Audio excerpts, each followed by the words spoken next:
नमस्कार। चंद्रकांत भट्ट अमेरिका से।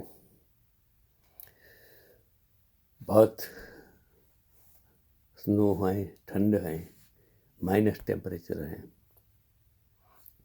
यही तो अमेरिका है। वेदर, वाइफ और वर्क कुछ ठिकाना नहीं, ऐसा लोग कहते हैं।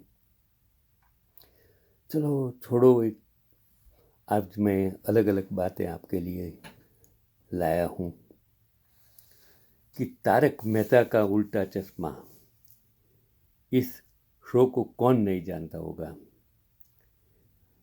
ये एक ऐसा शो है जिसने पिछले 16 सालों से लोगों को मनोरंजित करने में मनोरंजित करने में कोई कसर नहीं छोड़ी। अभी के समय में घर घर पे जब 8:30 बजते ही घर के बच्चे, युवा और बुजुर्ग लोग भी सब चैनल शुरू कर टीवी के सामने बैठ जाते हैं, क्योंकि ये शो प्रसारित होता है उस टाइम। और शो की सफलता के पीछे शो के सभी किरदारों का योगदान है। कभी कोई भी पिक्चर हो, शो हो, कुटुंब हो, समाज हो, देश हो, तो व्यक्तियों के समूह से, व्यक्तियों के किरदार से, व्यक्तियों के योगदान से बनना। कभी एक व्यक्ति से ये दुनिया कभी भी नहीं चल सकती है। न समाज चल सकता है, न कुटुंब समझ चल सकता है, न संस्था चल सकती है। सबका अगर योगदान हो तो सब कुछ सफल होता है। तो जो सभी ने अपना रोल बखूबी निभाया है, बाघा से लेकर अब्दुल तक सभी ने बेहतरीन एक्टिंग का प्रदर्शन कर इस शो को काफ़ी सफल शो बना दिया है। पर इस शो में बहुत हंसाने वाला और सफल किरदार जो कोई ने हैं तो वो हैं जेठालाल। ब्राह्मण हैं जेठालाल जोशी। जेठालाल का किरदार निभाने वाले दिलीप जोशी, उसका असली नाम है दिलीप भाई जोशी, जिसका जन्म 26 मई 1968 में पोरबंदर के एक ब्राह्मण परिवार में हुआ था। 1968 जब मैंने टीचिंग की शुरुआत की तब ये बंदा जन्मा था। मुझे कोई नहीं जानता है, उनको सब जानते हैं। तो दिलीप जोशी ने काफ़ी सारी फिल्मों में काम कर चुके, पर वहाँ से उनको इतनी पहचान नहीं मिली जितनी इस शो से मिली है। वर्तमान समय में तो सब लोग इस शो को जेठालाल के लिए ही देखते हैं, क्योंकि उनकी एक्टिंग और उनके वो हंसाने वाले डायलॉग सभी को काफ़ी पसंद हैं। बबीता जी को आप सब पहचानते हैं अपनी सुंदरता और अभिनय के दम पर। बबीता जी यानी कि मुनमुन दत्ता ने टीवी जगत में अपने नाम का लोहा बनवा लिया है। और मुनमुन दत्ता को तारक मेहता शो की वजह से ही आज के दिनों में सभी लोग पहचानते हैं। शो के शुरुआती दिनों में बबीता जी इस शो के साथ रह रही हैं और अपने किरदार को बखूब निभाया है। और वर्तमान में मुनमुन दत्ता सोशल मीडिया पर भी काफ़ी चर्चा का विषय बनी रही है। कौन ऐसा बंदा होगा जो तारक मेहता शो के बापूजी को नहीं जानता होगा। बापूजी तारक मेहता शो के एक ऐसा किरदार है जो अगर ना होता तो शायद शो को इतना प्यार न मिलता। और तारक मेहता शो में बापूजी का किरदार अमित भट्ट, मैं भी भट्ट हूँ, दोनों ब्राह्मण, दिलीप जोशी और अमित भट्ट, और मैं भी ब्राह्मण हूँ, आपके लिए वीडियो बनाता हूँ। तो अमित भट्ट निभा रहे हैं, जिसका जन्म गुजरात में हुआ है। आपको जान के हैरानी होगी कि बापूजी रियल लाइफ में काफ़ी यंग और डेशिंग हैं। उनकी काफ़ी सारी तस्वीरें सोशल मीडिया पर काफ़ी वायरल होती रही हैं। और दिलीप जोशी से वो छोटे हैं, फिर भी दिलीप जोशी के बाप का किरदार निभाते हैं। तो मैंने तारक मेहता के बारे में और कितने सारे उसमें जो किरदार निभाने वाले लोग हैं, मैं उसकी बात आज नहीं करूँगा। मैंने सिर्फ 3 किरदार की बात की, बबीता जी, दिलीप जोशी, बापूजी और जेठालाल जी, तीनों के बारे में बात की। चलो आगे एक बहुत बड़ी बात कहता हूँ कि जिस जॉर्ज सोरोस के बारे में इंडिया की संसद के बाहर जो सत्ता पक्ष बात करता है, उसकी मैं बात करता हूँ कि जॉर्ज सोरोस 1999 में हिंदुस्तान आया हुआ, उस समय अटल बिहारी वाजपेयी जी देश के प्रधानमंत्री थे।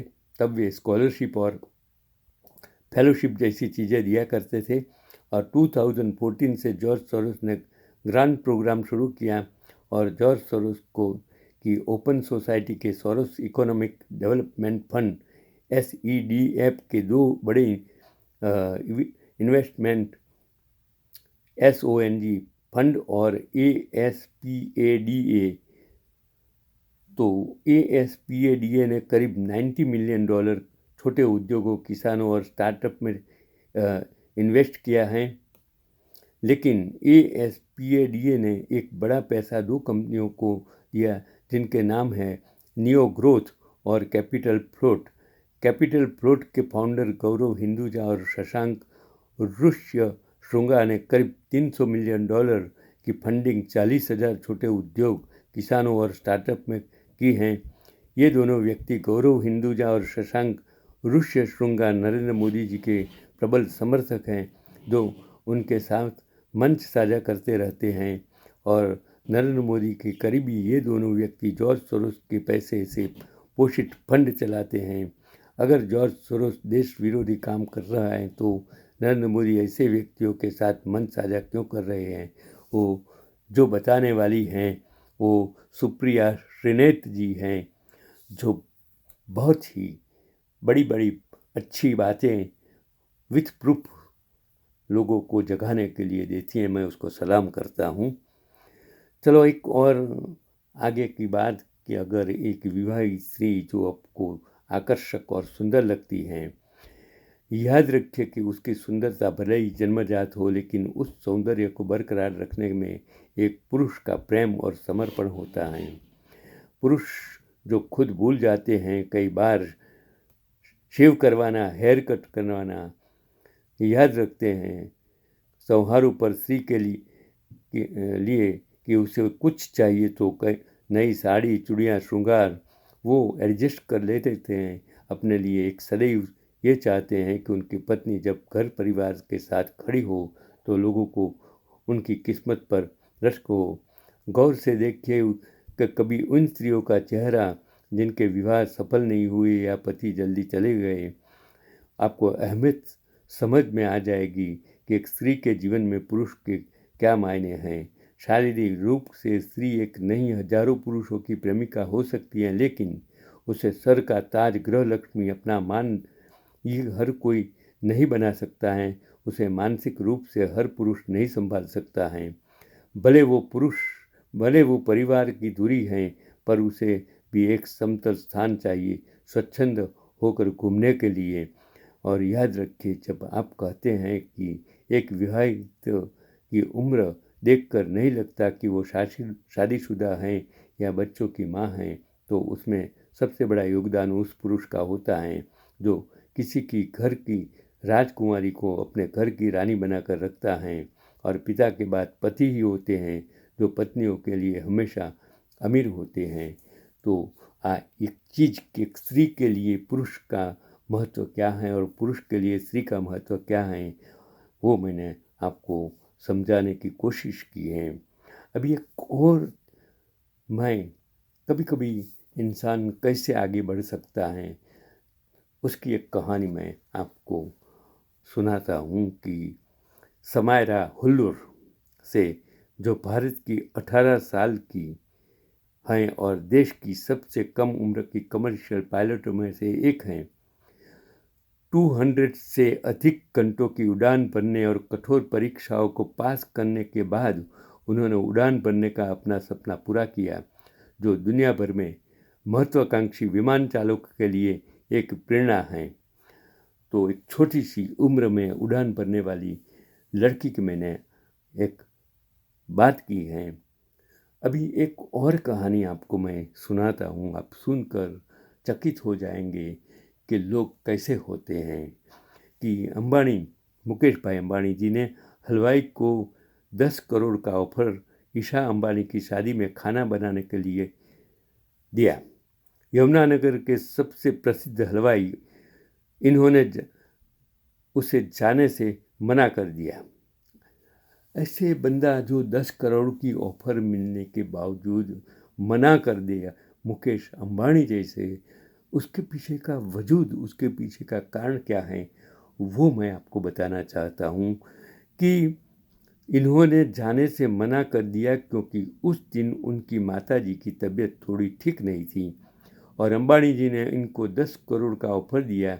इन्होंने बोला कि चाहे 10 करोड़ की जगह 20 करोड़ दे दो, लेकिन फिर भी शादी में खाना नहीं बनेगा, क्योंकि बनाने के लिए वो नहीं आएगा, क्योंकि यह अपनी माताजी से बहुत प्रेम करते थे और इनको अकेला छोड़कर नहीं जाना चाहते थे। उनकी माताजी की उम्र 90 साल से अधिक थी, तो उनको धन्य है वो माता जिनको एक ऐसा बेटा मिला और उसका नाम है शंभुनाथ जी। उसको मैं दिल से नमन करता हूँ। अगर आपके लिए माँ बाप, पैसा, धन, संपत्ति सब कुछ हो, दौलत हो, तो वो है अपने आपके माँ बाप। माँ बाप से ऊपर दुनिया में कभी भी कोई भी भगवान हो ही नहीं सकता है। उसकी इज्जत कीजिए, उसकी पूजा कीजिए, उसको प्रेम दीजिए, उसको मोहब्बत कीजिए। यही आज का चंद्रकांत भट्ट का अमेरिका से पैगाम।